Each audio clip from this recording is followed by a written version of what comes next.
حضرت صاحب بتائیں، اسلام دین فطرت ہے، اور اس وقت ہم دیکھتے ہیں کہ جگہ جگہ پارکنگ کا مسئلہ ہے، لوگ قوانین توڑ رہے ہیں، جگہ جگہ ٹریفک جام ہے. کس طرح اسلام اس حوالے سے رہنمائی کرتا ہے؟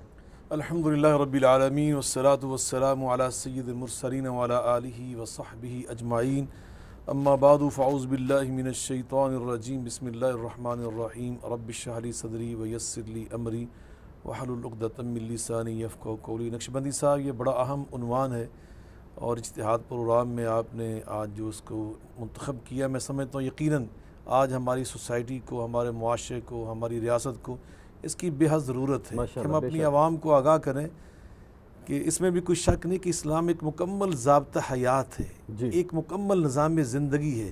اللہ تعالیٰ کے ارشاد گرامی، الیوم اکملت لکم دینکم واتممت علیکم نعمتی ورضیت لکم الاسلام دینا. ماشاءاللہ، ہم نے دین حیات مالیہ مکمل کر دیا ہے. تمہیں زندگی کے جس شعبے میں، جس موڑ پر کسی نوعیت کی رہنمائی درکار ہے وہ ہمارے دین میں موجود ہے. ما فرطنا فی الکتاب من شیء، ہم نے قرآن مجید میں ہر شے بیان کر دی ہے. رسول اللہ صلی اللہ علیہ وسلم کے ذریعے ہم نے اس کی تشریح و تعبیر وہ بھی تمہارے سامنے پیش کر دی.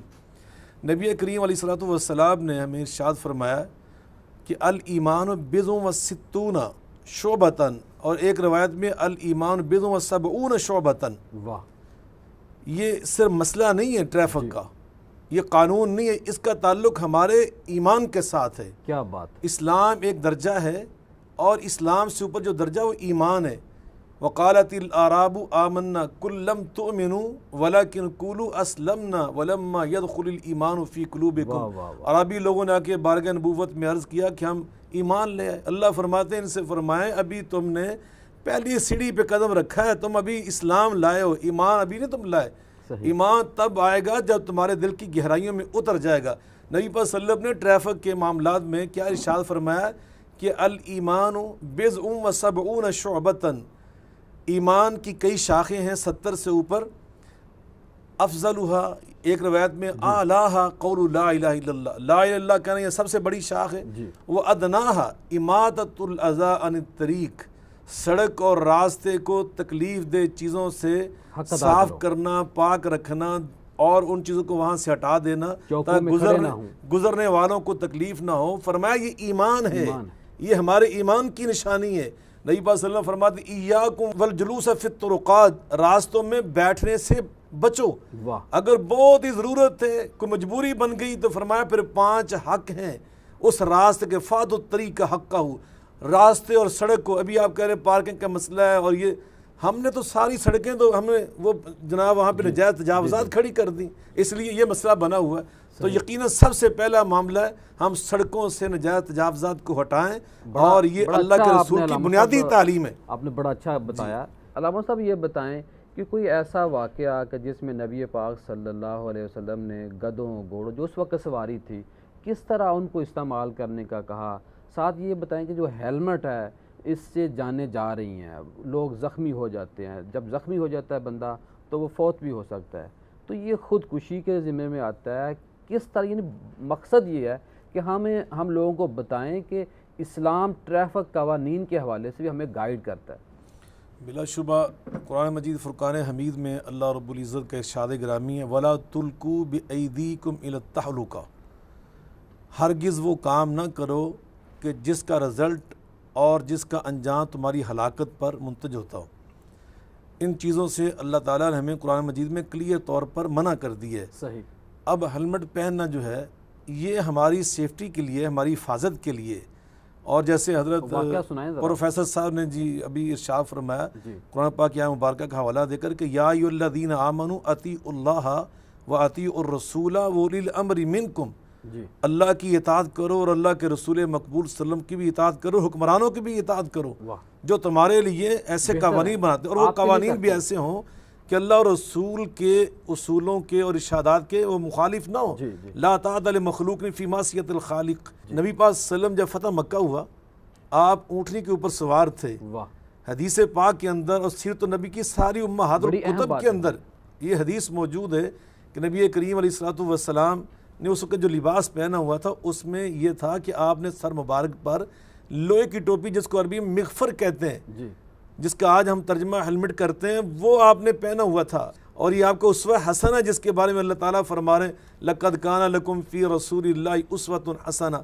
اور میں یہاں پر یہ بھی عرض کرنا چاہتا ہوں کہ آپ نے پوچھا نبی پاک صلی اللہ علیہ وسلم کے دور میں آپ نے جب بھی کوئی سفر کیا ہے اس میں پورا نظم و ضبط ہوتا تھا، دو چیزیں ہوتی تھیں، ایک کا نام تھا ضبط اور ایک کا نام تھا عدالت۔ ضبط کا مطلب کیا ہوتا ہے کہ آپ نے نظم و ضبط کا مظاہرہ کرنا ہے، آپ دستے بناتے تھے الگ الگ کہ یہ فلاں گروہ، یہ فلاں گروپ پہ، یہ فلاں گروپ پہ، یہ فلاں گروپ پہ، گروپوں کے اندر وہ سفر ہوتا تھا، ایک پورے نظم و ضبط کے اندر وہ سفر ہوتا تھا۔ عدالت کا مطلب کیا؟ آپ فرماتے ہیں من عامل الناس فلم یظلمہم، لوگوں کے ساتھ جب تمہیں معاملہ کرنا پڑے، جیسے پروفیسر ارشاد فرما رہے تھے کہ مسلمان سے نماز پڑھنے کا، اسلام نماز پڑھنے کا صرف نام نہیں ہے، آپ نے معاشرے میں رہنا ہے، سوسائٹی میں رہنا ہے، کیسے رہنا ہے، اس کا نام ہے کہ تم نے لوگوں کے ساتھ معاملات زندگی کس طرح کرنے ہیں۔ آپ فرماتے ہیں کیسے کرنے ہیں؟ فلم یظلم، عدل و انصاف کے ساتھ دوسروں کا حق ان کو دو۔ انصاف کیا کہتے ہیں؟ انصاف ظلم کے مضاد چیز کو کہتے ہیں، ظلم کہتے ہیں وضع الشیء فی غیر محلی، کسی چیز کو اٹھا کر اس کی اس جگہ پہ رکھ دینا جو اس کا محل نہیں ہے۔ جو تمہارا حق ہے تم وہ اپنا حق لو، اپنے راستے پہ چلو، اپنی لائن میں چلو، یہ ہے انصاف، یہ عدل ہے۔ حق سے یاد ہے کہ نبی پاک صلی اللہ علیہ وسلم ایک جنگ میں جب موجود تھے تو تمبو وغیرہ باہر لگے ہوئے تھے، رسے باہر نکلے ہوئے تھے، اللہ کے نبی نے فرمایا کہ اس راستے کا حق ادا کرو، راستہ کلیئر کرو، ایسا نہ ہو کہ اللہ آپ کا جہاد قبول نہ کرے۔ بے شک میدان جنگ ہے، لاہور کی سڑکیں نہیں ہیں، نہ مدینہ کی سڑکیں ہیں، باہر جنگلوں میں تھا، لیکن اللہ کے نبی نے فرمایا کہ اگر آپ نے یہ قانون فالو نہ کیا، آپ نے راستے کا حق ادا نہ کیا تو اللہ آپ کا جہاد قبول نہیں کرے۔ آپ کی ایک حدیث پاک فرماتے ہیں رأیت رجلا یتقلب فی الجنہ، میں نے ایک بندے کو جنت میں بڑے مانوس قدموں کے ساتھ ٹہلتے ہوئے دیکھا۔ میں نے جبریل سے پوچھا یہ کس نیکی کے عوض میں بڑے مانوس قدموں سے جنت میں سیر کر رہا ہے؟ تو انہوں نے فرمایا راستے کے اوپر ایک درخت تھا جس کی شاخ جھکی ہوئی تھی، مسافروں کو پریشان کرتی تھی، اس نے مسافروں کی آسانی کے لیے اس شاخ کو صرف کاٹا ہے۔ اللہ فرماتے ہیں شکر اللہ لہو، اور اس پہ اللہ نے اس عمل کی بنا پر جنت کو واجب فرما دیا۔ علامہ صاحب یہ بتائیں کہ جو بائک ہے وہ سڑک کے سینٹر میں کبھی چل رہی ہوتی ہے، کبھی گاڑی والی سائڈ پہ چل رہی ہوتی ہے، اگر وہ سینٹر میں چلائے گا یا گاڑی والی جگہ پہ چلائے گا یا 3 لوگ بٹھائے گا، جس سے ان کی جان کو تو نقصان ہو ہی سکتا ہے، پیچھے سے آنے والے لوگوں کو بھی نقصان ہو سکتا ہے۔ ساتھ ہم یہ بتائیں کہ جو سرکل ہوتا ہے، جو اونچائی ہوتی ہے، نیچے اترنا ہے، کس طرح ہم سسٹم کو ہم ایک ایز اے انسان خوبصورت معاشرہ دے سکتے ہیں ٹریفک کے حوالے سے؟ بندہ جب دعائیں پڑھتا ہے نا اپنے دل کو درست کر کے، تو اس کے سفر میں برکت آ جاتی ہے، اور وہ نبی پاک صلی اللہ علیہ وسلم کی تعلیمات کے مطابق جب سفر شروع کرتا ہے تو اس میں کیا ہوتا ہے؟ سب سے پہلی بات التعنی من اللہ، ایک تو اس کے اندر اطمینان آ جاتا ہے اللہ کی توفیق کے ساتھ، وہ آرام سے چلتا ہے، جلد بازی نہیں کرتا۔ وَلَوْجُلَةٌ مِّنَ الشَّيْطَانِ، نبی پاک صلی اللہ علیہ وسلم فرماتے ہیں تیز رفتاری یہ شیطانی عمل ہے، یہ شیطان کے اکسانے سے انسان کرتا ہے۔ میانہ روی بہتر ہے۔ میں عرب میں پڑھتا ہوں تو وہاں انہوں نے جگہ جگہ لکھا تھا لا تسرع فالموت اسرع، جلد بازی نہ کر وگرنہ موت تم سے زیادہ جلد باز ہے۔